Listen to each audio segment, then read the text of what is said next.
Bismillahirrahmanirrahim. Assalamualaikum warahmatullahi wabarakatuh. Waalaikumsalam. Alhamdulillahirabbil alamin. Wa bihi nasta'inu ala umuri dunya waddin. Asyhadu an la ilaha illallah wahdahu la syarika lah wa asyhadu anna Muhammadan abduhu wa rasuluhu wa la nabiyya ba'dah. Addal amanah wa ballagha risalah wa nasaha al-ummah wa jahada fillahi haqqa jihadih hatta atammal yaqin. Tarakana 'alal mahajjatil bayda lailuha kanahariha la yazigu anha illa halik. Allahumma shalli wa sallim ala nabiyyina Muhammad wa alihi wa sahbihi wa sallim. Allahumma subhanaka la ilma lana illa ma 'allamtana wa 'allimna ma yanfa'una wa zidna ilman. Allahumma rabbana atina fid dunya hasanah wa fil akhirati hasanah wa qina adzabannar. Amin ya rabbal alamin. Tadinya kita mau menurut nazilah 1 bulan, tetapi perang masih berlangsung dan pembantaian masih berlangsung, sehingga kita belum bisa berhenti dari penuh nazilah. Dan doa yang tadi kita baca itu ada di dalam hadis yang nanti mungkin akan kita bahas, yaitu hadis tentang bab sholat, tetapi ada di situ terselip doa qunut nazilahnya Rasulullah SAW. Di sini ada doa beliau adalah ketika setelah beliau mengucapkan sami Allahu liman hamidah rabbana walakal hamdu yad'u li rijalin fa yusammihim bi asma'ihim fa yaqul. Lalu beliau menyebutkan orang-orang yang didoakan untuk dihancurkan dari kalangan orang Quraisy, dan juga doa agar orang-orang muslim yang tertindas itu ditolong. Dan lafaz doanya seperti yang tadi kita baca di dalam qunut kita. Doanya adalah Allahumma anjil mustada'afina minal mu'minin. Di sini wal mustada'afina minal mu'minin. Allahumma shdud wat'ataka ala mudar waj'alha alaihim sinina kasinina Yusuf. Kalau tadi di hadis ini mendoakan kehancuran kepada orang-orang zalim dari kalangan Quraisy, karena sekarang yang zalimnya bukan orang Quraisy tetapi orang Zionis, maka kita rubah lafaznya menjadi al-yahud az-zalimin. Jadi Allahumma anjil mustada'afina minal mu'minin fi Filastin, kemudian Allahumma shdud wat'ataka alal yahudi az-zalimin. Itu yang dibaca dalam qunut nazilah. Jadi 2 lafaz atau 3 lafaz ya dengan yang akhir. Dan mudah-mudahan kita tidak lama-lama ini baca doa qunut nazilah. Kasihan mereka. Jadi mudah-mudahan minggu ini qunut nazilahnya selesai, ya, supaya beban derita mereka juga selesai. Mudah-mudahan ya, amin ya rabbal alamin. Nah, kita lanjutkan tema kita yang seperti biasa masih dalam bab fadlul adzan, bab tentang adzan, ya.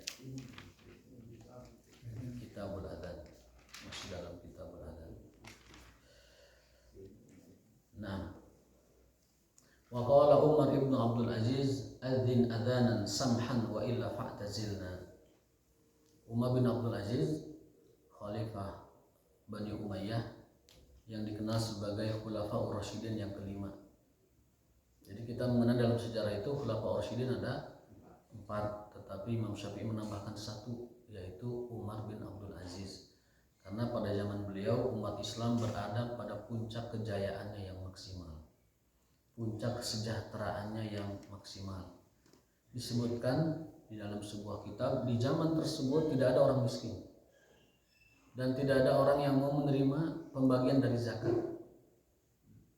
Saking adilnya Khalifah Umar bin Abdul Aziz, beliau ini cicitnya Umar bin Khattab. Cicitnya, jadi anak incu ya, anak incu.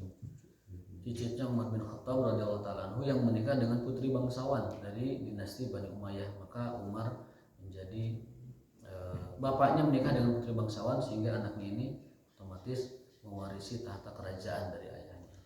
Dan beliau adalah khalifah yang paling adil, paling makmur, rakyatnya juga paling sejahtera, sampai-sampai di zaman itu tidak ada orang yang mau menerima pembagian zakat. Ketika panitia zakat keliling di kampung-kampung, di kota-kota, itu rata-rata kembali lagi ke Baitul Muslimin, ke Baitul Mal. Jadi tidak terima, mohon maaf saya tidak bisa menerima ini, serahkan saja ke itu yang sebelah sana.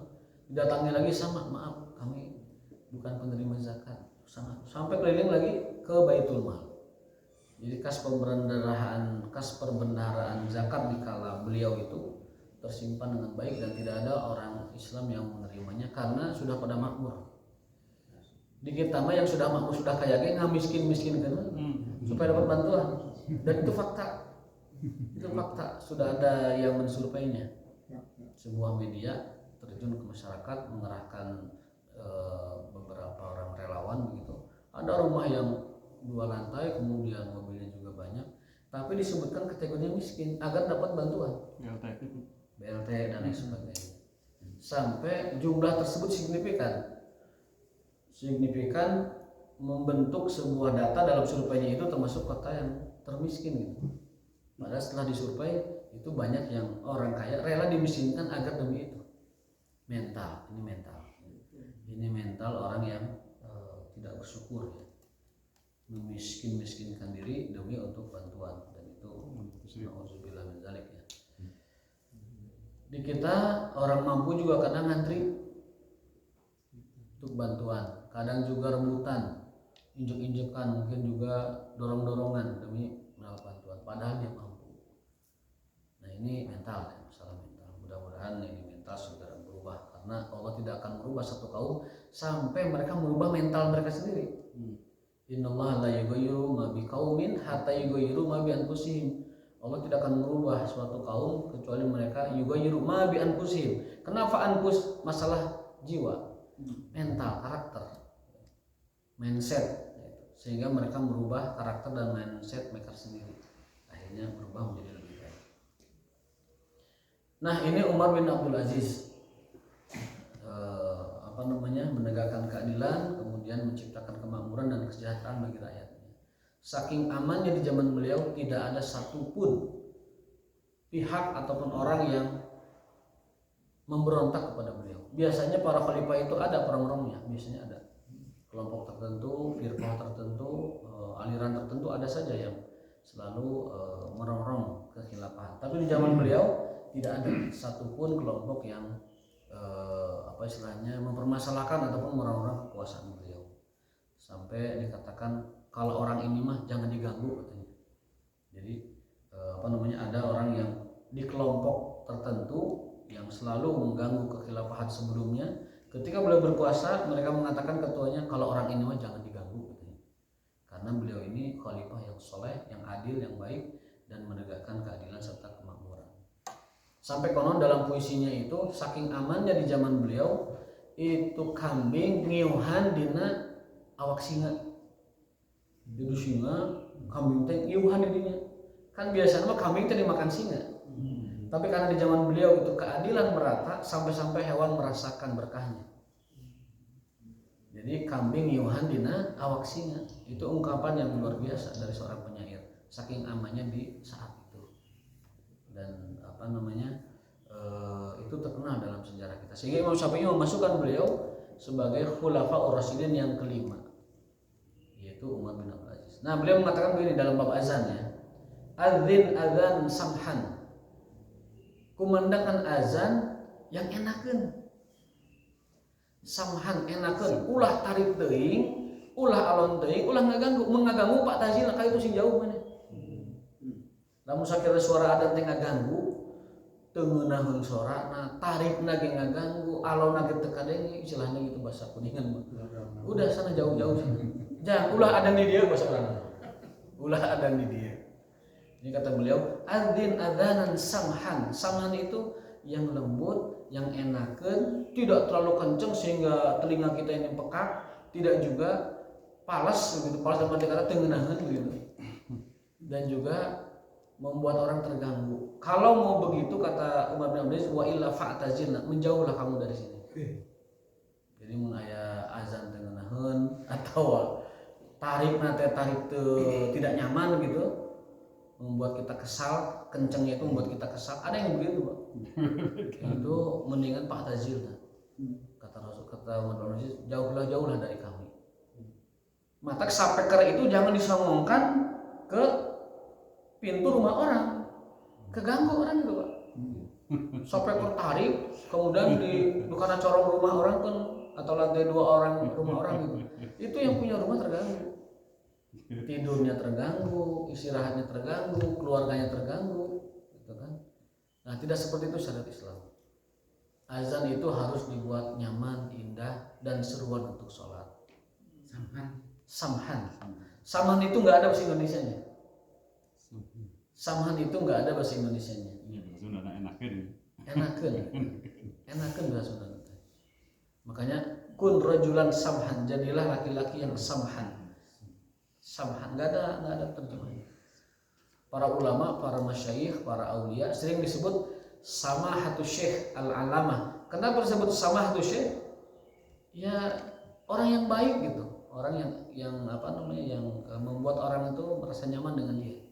Itu namanya samahatu syekh. Nah, dalam banyak keterangan artikel sering disebut samahatul Islam yuhibbunas. Jadi kesamahan Islam itu dicintai oleh semua orang, baik muslim atau kafir, baik mukmin ataupun bukan mukmin. Kesamahan Islam itu dicintai. Samhan ya. Dalam sebuah hadis, agama Islam itu al-hanifiyatus samhah. Istilah agama Islam dalam hadis sebutan lainnya dinus samhah. Agama yang enak kan? Dinul hanifiyah yaitu syariat Ibrahim, dan dinus samhah, agama yang enak. Ini bahasa Indonesia terbatas untuk mengartikan ini. Tapi itu artinya adalah samhah. Seperti kata muru'ah atau marwah dalam bahasa Malaysianya. Muru'ah itu nggak ada bahasa Indonesianya. Makanya sering disebut muru'ah saja, marwah gitu. Tolong jaga marwah masjid kita. Tolong jaga marwah lembaga kita. Marwah itu dari kata muru'ah. Apa itu? Semacam kehormatan diri gitu. Tapi itu juga terjemah tidak pas sebenarnya. Itu namanya muru'ah, tidak ada bahasa Indonesia. Termasuk juga samhah. Hanya uslub Arabi yang bisa memahami arti samhah itu. Umar Rasul berpesan, adzin adzanan samhan. Berazanlah kamu, kumandangkan azan yang samhan. Wa illa, kalau tidak samhan, fa'tazilna, menjauhlah dari kami. Artinya khalifah tidak mau ada azan yang mengganggu dan membuat tidak nyaman orang yang mendengarnya. Sok ayat tadi itu Allahu Akbar. Tidak enak kan? Tidak enak. Tidak merdu, tidak enak. Pokoknya ada teu enak mah sina jauh kan. Azanna di leuweung gitu. Sama juga ada. Mau enakin ada yang mau.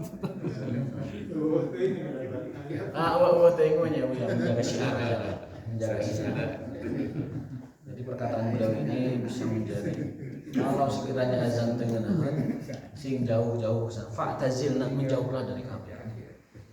Jadi ini penting sekali kita ini. Ngenahan itu bukan hanya suara muazin, sapekarnya juga. Jangan sampai sapekar masjid mengganggu kenyamanan orang. Tarik berlebihan, tidak nyaman gitu. Disetting lah itu si volumenya itu supaya enakan gitu. Supaya enakan, lembut, enakan gitu.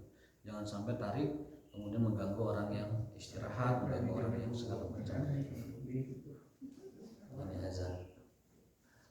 Dulu pemerintah kita mau mengatur azan, sebenarnya bagus niatnya, semangatnya bagus untuk menertibkan speaker-speaker yang berisik jam 3, jam 2, jam 3 terus rareang gitu, ganggu orang tidur.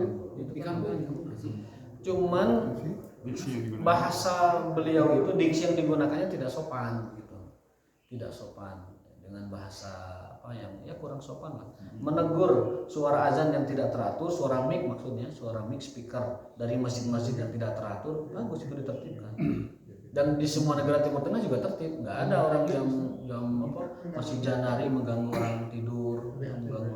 Tidak ada di negara Timur Tengah. Masalahnya kalau di Timur Tengah mah difasilitasi oleh negara. Dia orang mengatur unggul mereka tidak. Nah jadi ungkapannya diungkapkannya kurang sopan, jadi umat bereaksi akhirnya kan marah gitu. Padahal tujuannya itu niatnya mungkin baik. kayaknya mata pemerintah mah datang ke masjid-masjid dibelikan yang bagus, disettingkan sama ahlinya. Tas mau kayaknya orang nggak usah banyak ngomong, datang aja ke masjid-masjid kasih itu satu unit speaker yang cantik-cantik yang bagus-bagus. Oh bang ngomong ting. Betul. Insya Allah nanti kalau saya presiden.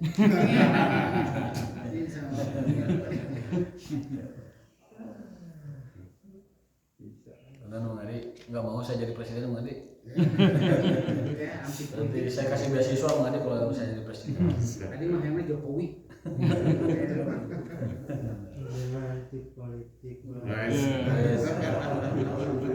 Harus jadi harus berpolitik. Kalau nggak berpolitik kita dipolitiki ya Bang Adi. Kalau kita nggak berpolitik kita dipolitiki, dikerjain sama orang kalau kita nggak politik.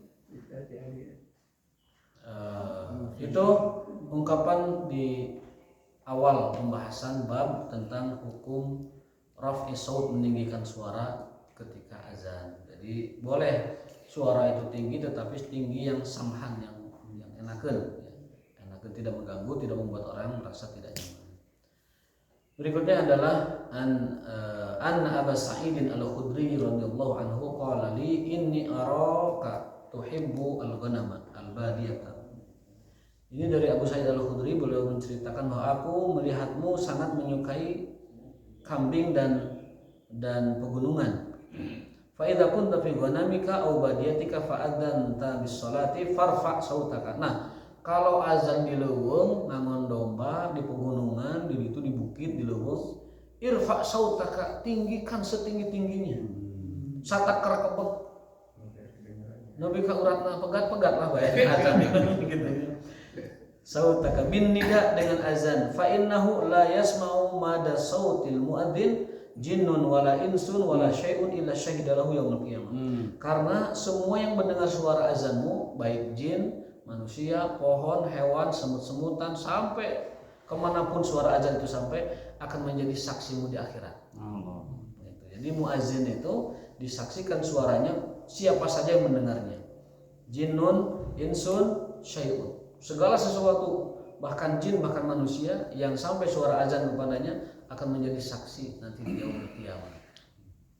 Nah, maka di leuweung mah, di pegunungan disebutkan farfa sautaka, tinggikan suara azan setinggi-tingginya. Meh sakabeh alam jin didinya terdengar suara azan. Supaya lelembutan dewa uka-uka didinya genderuwo mendengar azan itu. Sagara jujurigan aden-aden semua mendengar suara azan tersebut, karena mereka akan menyaksikan, akan menjadi saksi tentang azan tersebut.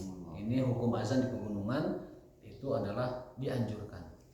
Disebutkan dalam sebuah riwayat akhirnya qala Abu Sa'idin sami'tuhu min Rasulillah. Demikianlah aku mendengarnya dari Rasulullah SAW. Jadi kalau kita di perkampungan, di pegunungan, di leuweung, di sawah, ataupun kita lagi di tempat yang jauh dari perkampungan, maka kumandangkan azan setinggi-tingginya, sekeras-kerasnya.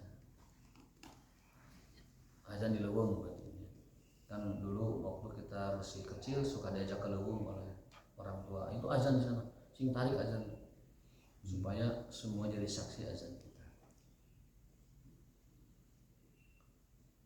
Nah, berikutnya adalah azan itu sebagai tanda bahwa sebuah kampung itu tidak boleh diserang. Jadi kalau dalam peperangan umat Islam itu harus nunggu dulu sampai subuh. Nyerang itu pada subuh umat Islam itu. Pasukan Islam itu selalu kalau nyerang itu pada subuh. Serangan fajar. Tapi sekarang serangan fajar konotasinya nggak baik. Bagi-bagi amplop sebelum pemilu zaman sekarang. Serangan fajar itu asalnya baik karena Rasul itu kalau menyerang musuh selalu di fajar hari, pada subuh. Didengar dulu dari kejauhan, ada nggak di kampung itu yang azan? Kalau ada yang azan, tidak jadi menyerang. Berarti itu kampung adalah kampung Islam. Kalau tidak ada azan, ya, maka mulailah diserang. Jadi azan itu merupakan tanda bahwa sebuah kampung itu layak diserang atau tidak layak diserang. Dalam dalam konteks peperangan. Saya akan bacakan hadisnya di sini. An Anas ibn Malik radhiyallahu taala anhu anna Nabi sallallahu alaihi wasallam kana idza ghaza bina qauman. Rasulullah SAW apabila menyerbu sebuah kaum atau bangsa apapun, ya, kauman itu dibuat nakirah, bangsa apapun, kaum apapun, lam yakun yaghzu bina hatta yusbih, maka Rasul tidak akan menyerang kecuali setelah datang waktu subuh. Wa yanzur, dan memperhatikan, melihat, fa in sami'a adanan, jika mendengar azan dari bangsa tersebut, dari kampung tersebut, kaffa anhum, maka beliau tidak menyerangnya. Wa illam yasma' adanan, jika tidak mendengar suara azan di situ, aghara alaihim, maka Rasul akan menyerang bangsa tersebut atau kaum tersebut. Qala fa kharajna ila Khaybar fantahaina ilaihim lailan. Bahkan ketika Rasul mengepung Khaybar, Yahudi Khaybar yang berkhianat kepada perjanjian Madinah, itu juga sama di waktu subuh dan menunggu mengepung Khaybar dalam waktu yang lama.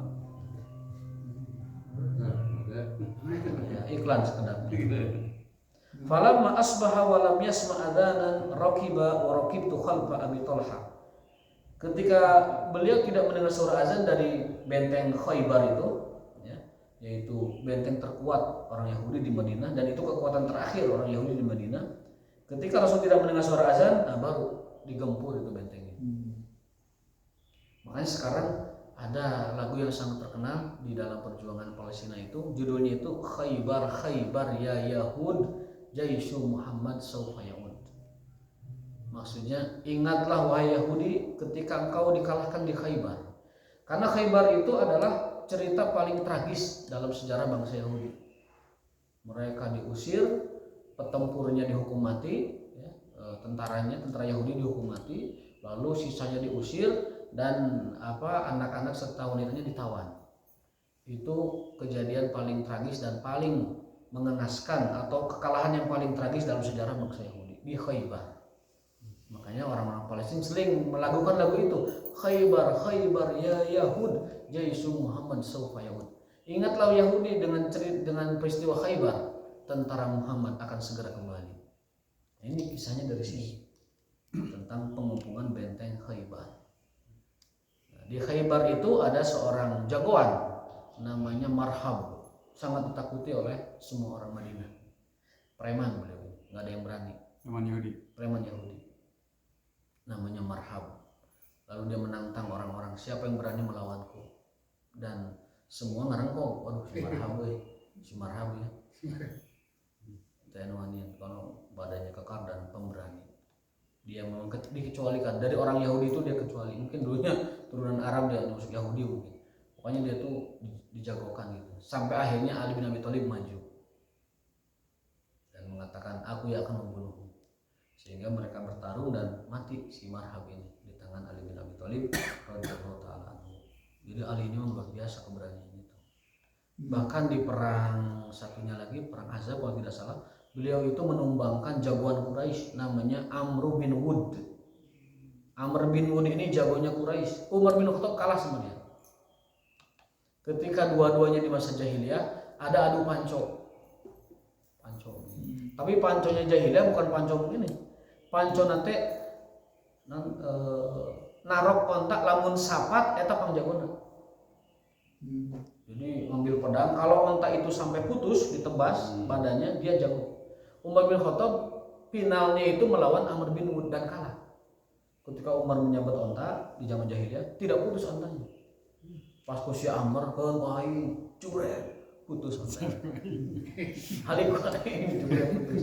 Jadi Amr bin Wud ini jagoan sekali, sakti sekali, berarti kuat gitu. Fisiknya kuat sekali. Umar pun kalah ketika adu tenaga itu. Nah, ketika dalam peperangan Ahzab kalau tidak salah itu dia menantang, siapa yang sanggup melawanku? Enggak ada yang maju.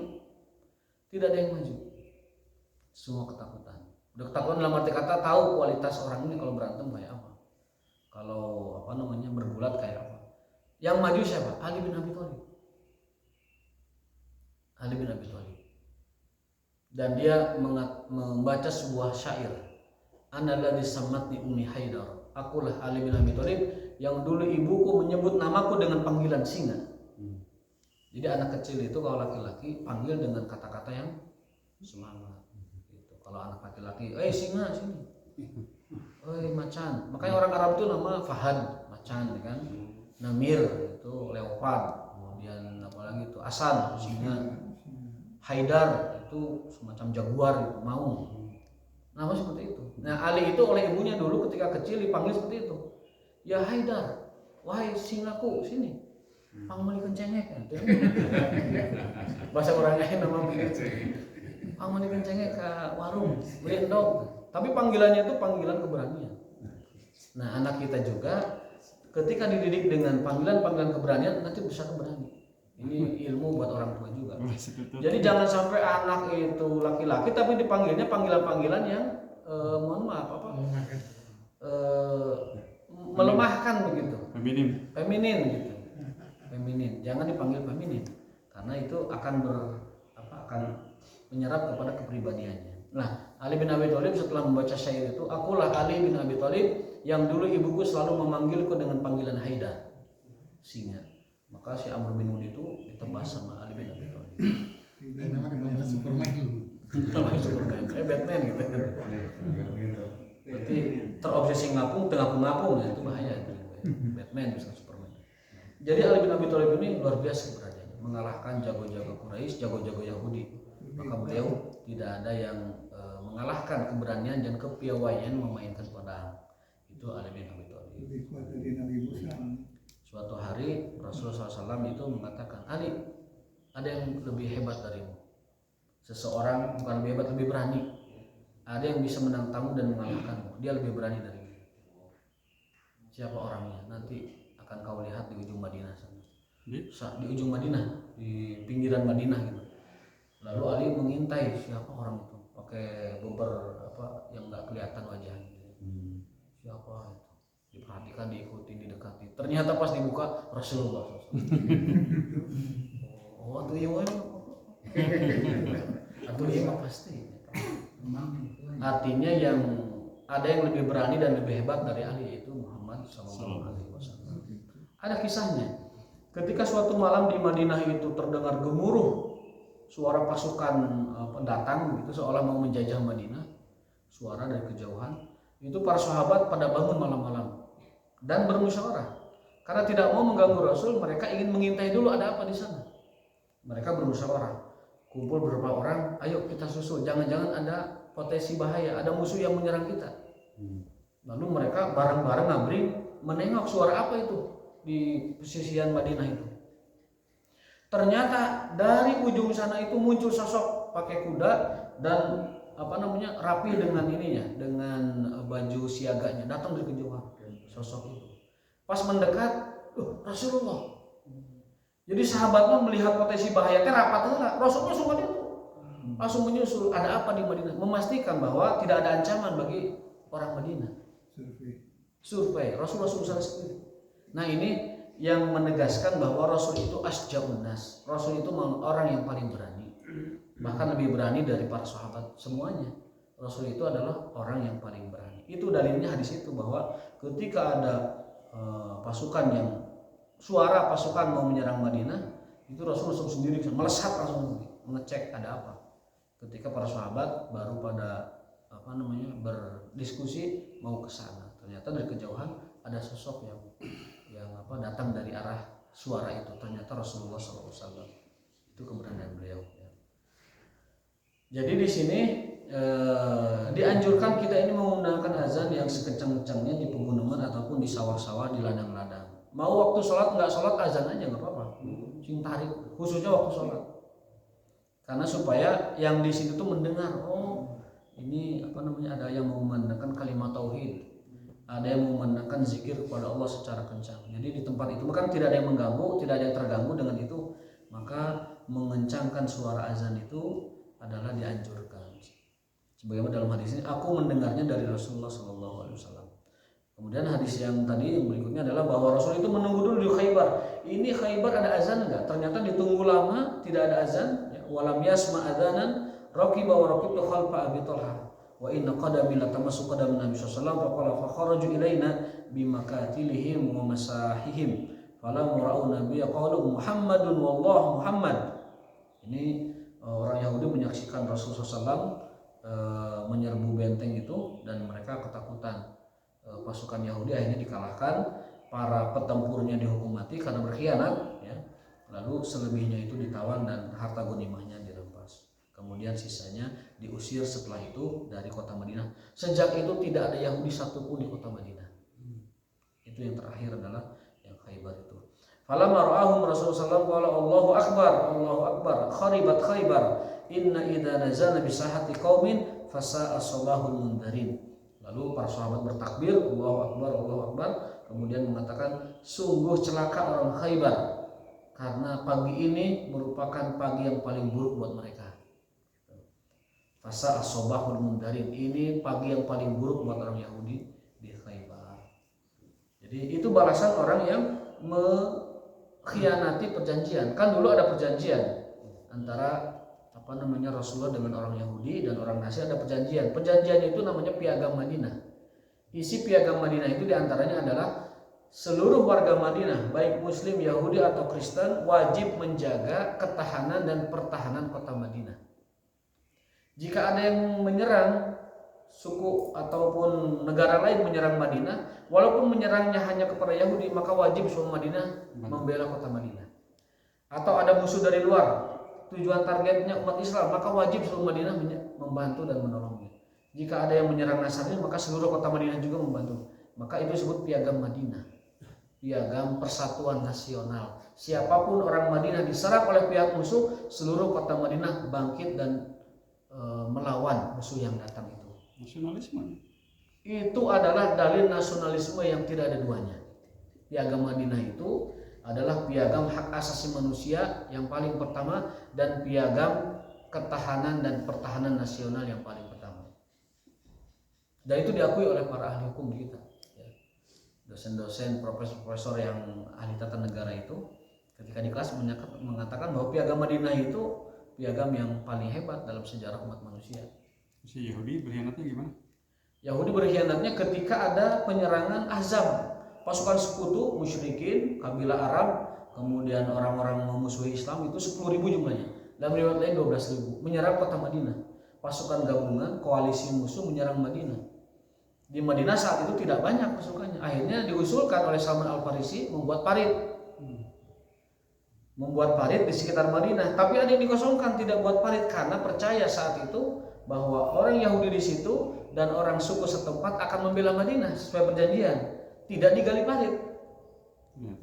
Ternyata suku ini berkhianat, berkhianat dan mendukung pihak musuh untuk menyerang Madinah karena mereka yakin betul ini pasukan koalisi besar ini pasti mengalahkan Madinah, sehingga dia nyebrang ke pihak musuh. Jadi pede kepada kekuatan musuh, dia nyebrang. Ternyata Allah menolong orang beriman, mengirimkan badai yang besar, kemudian pasukan Ahzab ini terbawa angin, tenda-tendanya terbawa angin dan orangnya kocar-kacir. Dan saat itu Rasul mengatakan, mulai sekarang mereka tidak akan lagi berani menyerang kita dan kita yang akan menyerang mereka. Maka perang Ahzab ini perang terakhir, diabadikan dalam Al-Quran, surat Ahzab namanya. Itu perang terakhir umat Islam melawan diserang musuh. Itu terakhir umat Islam diserang musuh. Karena setelah itu giliran nyerang. Jadi mentoknya itu di Ahzab. Setelah Ahzab itu tugas Rasul menyerang. Ngirim pasukan ke Romawi di Tabuk. Jumlah umat Islam berapa? 3.000 melawan 40.000. Kemudian itu di Hunain juga sama, 12.000 melawan 80 ribuan. Kemudian di Tabuk itu 40.000 melawan 200.000. Rasul sejak perang Ahzab itu tidak lagi bertahan, tapi ekspansif, menyerang Persia, menyerang Romawi, menyerang musuh-musuh Islam. Itu sejak perang Ahzab. Dan Ahzab itu ditolong oleh Allah SWT. Jadi kalau kita lihat konteks sekarang di Palestina, bisa jadi akan ada bantuan Allah SWT yang kita tidak tahu, yang mana saat itu kaum muslimin dengan pasukan yang terbatas dapat mengalahkan pasukan Ahzab yang merupakan koalisi seluruh bangsa Arab yang memusuhi Islam, termasuk Yahudi, Nasrani dan orang-orang musyrik yang memusuhi Islam. Kalahnya bukan oleh Rasulullah, kalahnya bukan oleh umat Islam, tapi kalahnya oleh badai yang Allah kirimkan kepada mereka. Maka mudah-mudahan Allah juga menolong bangsa Palestina dengan pertolongan yang Allah kirimkan kepada saudara-saudara kita. Amin. Dalam sejarahnya umat Islam selalu begitu. Sedikit logistik, sedikit senjata, sedikit personel. Selalu begitu sejarahnya. Karena ayatnya kam min fi'atin qalilatin ghalabat fi'atan katsiratan biiznillah. Betapa banyak pasukan kecil mengalahkan pasukan besar biiznillah dengan izin Allah Subhanahu wa taala. Itu Quran. Jadi Islamnya rumusnya teh pasukannya lebih sedikit, lebih kecil, tetapi mengalahkan pasukan besar. Kam min fi'atin qalilatin, fi'ah qalilah, pasukan kecil, golabat mengalahkan fi'atan katsiratan, kelompok besar, pasukan besar. Biiznillah, dengan izin Allah Subhanahu wa taala. Kenapa setelah Ahzab itu Rasul ekspansif? Karena biasanya diserang dulu. Ya, karena pihak musuh sudah tidak berani lagi menyerang Madinah. Sudah tidak berani lagi, sehingga Rasul dakwahnya ekspansif. Dakwahnya ekspansif dan juga mengalahkan pihak-pihak musuh. Karena semakin percaya diri. Semakin percaya diri dengan kemenangan Khaybar. Beliau nggak paham bagaimana urut-urutan dakwah, kemudian peringatan sehingga menyerang. Jadi Rasulullah SAW itu dalam Islam itu pertama berdakwah, diajak berdakwah. Kemudian kalau tidak mau dakwah, bayar jizyah, bayar upeti sebagai kompensasi dari keamanan yang diberikan oleh Rasul kepada mereka. Jizyah namanya. Kalau tidak mau bayar jizyah, kemudian juga tidak mau beriman dan mereka memusuhi Islam, diperangi. Memusuhi, berpotensi untuk merongrong dan menghancurkan kekuatan Islam. Diperangi. Tapi setelah didakwahi, diajak, kemudian kalau nggak mau ya udah kamu bayar ini aja pajak keamanan, karena kan kami jaga nyawa kalian, itu yang kami jaga sama dengan nyawa kami. Dan dia tidak dibayar zakat. Dan mereka tidak dikenakan zakat, umat Islam dikenakan zakat. Nah, orang-orang kafir dikenakan jizyah berupa upeti yang sebenarnya tidak mahal, hanya berapa, 1 dirham. Kecil, mungkin dalam setahun itu 40 ribuan. Dalam setahun 40 ribu. Bayar keamanan kepada pemerintahan Islam. Karena apa? Karena mereka dijaga jiwa raganya, tumpah darahnya dijaga dari siapapun yang mengganggu mereka. Maka kata Nabi, barang siapa yang mengganggu orang-orang zimmi yang aku sudah lindungi karena mereka bayar jizyah, itu sama dengan menggangguku, dan aku akan menjadi musuhnya di hari kiamat. Man adzani zimmiyan fa ana khasmuhu yaumal qiyamah. Jadi kalau ada orang non muslim di bawah keamanan pemerintahan Islam, ada yang mengganggu, baik yang mengganggunya orang Islam sendiri atau orang lain, maka kata Rasul, aku menjadi musuhnya nanti di hari kiamat. Jadi dengan membayar jizyah yang sangat kecil, dia dapat penjagaan perlindungan keamanan di dunia dan juga mendapatkan jaminan keamanan di akhirat nanti. Maksud di akhirat nanti, kalau ada yang musuhinya, Rasul sendiri yang akan menjadi musuh orang tersebut. Jadi itu sebenarnya tidak setimpal, hanya sebagai penegasan bahwa mereka itu kedudukannya di bawah orang-orang beriman dan orang Islam. Gitu. Makanya ayatnya jizyata wa hum shagirun. Jizyah itu hanya sebagai penanda bahwa orang-orang kafir yang menyembah selain Allah itu derajatnya di bawah orang-orang beriman. Bukan derajat kemanusiaannya, derajat keagamaannya, derajat keagamaan. Itu konsep dalam poinnya adalah bahwa Rasulullah SAW ketika menyerang musuh itu selalu di waktu subuh, serangan fajar, dan selalu didahului dengan memastikan apakah ada azan di tempat itu atau tidak ada. Kalau tidak terdengar azan, berarti memang ini musuh beneran. Ini memang lawan kita, lalu diserang. Maka hukum azan di sebuah tempat itu wajib hukumnya.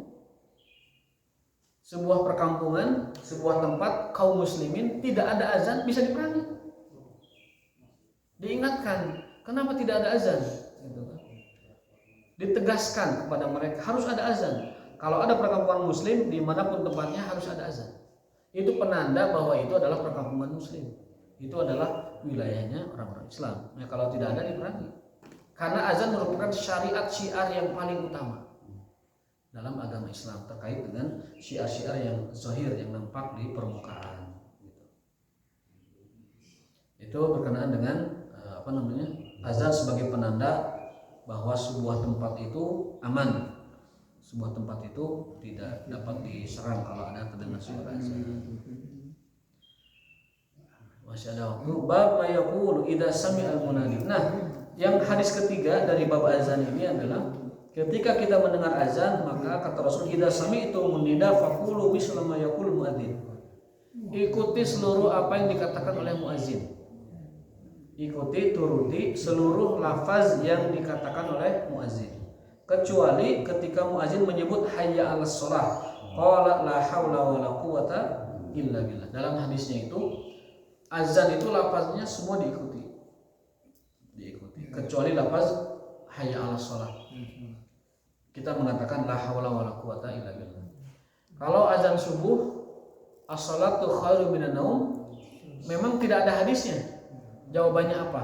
Sehingga para ulama kebanyakan mengulang itu. As-salatu khairu minan naum diulang saja. As-salatu khairu minan naum. Akan tetapi Imam Nawawi dalam mazhab Syafi'i memberikan saran.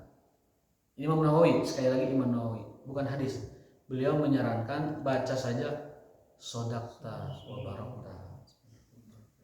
Jadi sodakta wa barakta itu asalnya dari fatwanya Imam Nawawi. Adapun di hadisnya berlaku umum, ikuti apa yang dikatakan oleh muazin kecuali hayya 'alas shalah. Kita jawabnya la haula wala quwwata illa billah. Maka kalau kita mau bahasa sederhananya mau lebih afdol menjawab azan ketika as-salatu khairum minan naum, sebaiknya kita ikuti saja as-salatu khairum minan naum. Tapi kalau mau ikut sarannya Imam Nawawi juga boleh sodakta wa barakta. Karena tidak ada hadis yang spesifik sehingga dikembalikan ke hadis umum, yaitu mengucapkan apa yang dikatakan oleh muazin. Sebagai penutup, barang siapa yang mendengar azan lalu mengikuti perkataan muazin, ya, kemudian dia setelah selesai membaca salawat dulu, kemudian membaca Allahumma rabb hadhihi da'wati tammah wassalatil qa'imah ati Muhammadanil wasilata wal fadilah wa ba'athu maqaman mahmudan alladzi wa'ata halat lahu syafaati yaumil qiyamah. Maka wajib baginya syafaatku di hari kiamat. Wajib baginya syafaatku hari kiamat. Dan dalam hadis lain sal tu'ta. Setelah kamu dengar azan, baca sholawat, kemudian baca doa wasilah tadi Allahumma rabb hadhihi da'wati wa salatul qa'imah. Kalau kita memohon sesuatu dengan doa tu'ta, kata Rasul, pasti akan kamu diberi. Pasti akan diijabah. Jadi sekali lagi, doa azan itu termasuk doa yang makbul, yang qabul ijabah doanya. Dengarkan azan, ikuti azan, lalu baca sholawat, baca doa wasilah, kemudian doa kita yang kita inginkan. Allahumma rabbi zidni ilman wa alaihi sholihin, ataupun doa lain buat keluarga. Kata Rasul, jika kau memohon saat itu tu'ta, kamu pasti akan diberi. Maka nanti kita amalkan ini, dengarkan azannya, baca sholawatnya, baca doa wasilahnya. Dikira sholat minan itu dibaca waktu azan awal sebelum azan subuh. Dibaca azan subuh. Ya, Dibaca pas azan subuh. Hadisnya demikian. Walaupun yang dipanggil sudah bangun, nggak apa-apa. Nggak apa-apa. Itu kan mengkabarkan juga bahwa sholat lebih baik daripada tidur. Kalau Rasul bersabar, apakah juga pada subuh? Rasul bersabar pada subuh. Pada subuh juga. Pada subuh. banyak tanaman. Ada yang safar jihad, ada yang safar biasa. Maka beliau melakukannya pada subuh. Dan safar biasa biasanya hari Kamis. Safar biasa. Allah Ta'ala bisawab wa taufiqun billah. Allah alam bi muradihi. Kita tutup dengan Rabbana atina fid dunya hasanah wa fil akhirati hasanah wa qina adzabannar. Subhanallah. Astaghfiruka wa atubu ilaik. Assalamualaikum warahmatullahi wabarakatuh.